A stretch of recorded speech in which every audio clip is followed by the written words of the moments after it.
Is it a challenge to inoculate tomatoes with the ToBRFV virus? Yeah, over time we have now the experience that it's really easy to infect plants with the virus by infected clothes or infected tools. Just a short moment of contact will infect a healthy plant. The difficulty of this experiment is to have a uniform infection so that all plants that are in a greenhouse get infected at the same moment.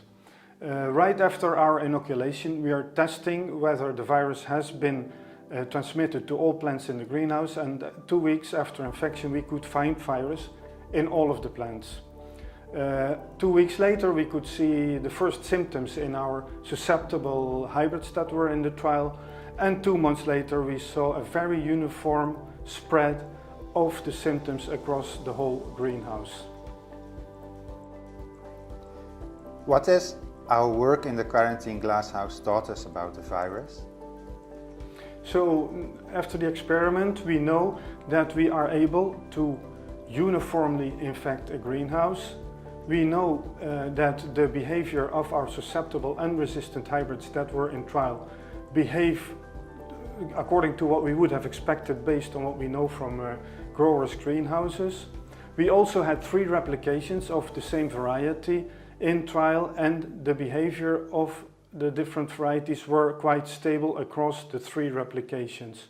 So we believe that we have good data to be able to predict the performance of our new hybrids under grower conditions. We believe we have a good tool in our hands to predict hybrid performance. And then, what did we learn about our own varieties in terms of resistance?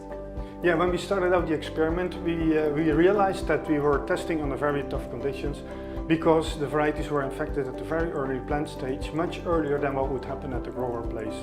But in spite of these very difficult conditions, we were happy to see the performance of our beef varieties, our commercial beef varieties, Novero and Ferreira. They show very good behavior, a strong resistance under these conditions. And also our cocktails, DRTH 9517 and 9518, show good performance under these conditions. Next to those commercial, semi-commercial varieties, we also have a whole series of new hybrids in different important segments that are showing a high level of resistance. We are now evaluating the agronomics of those varieties to be able to deliver a high level of resistance in combination with excellent agronomics to the market.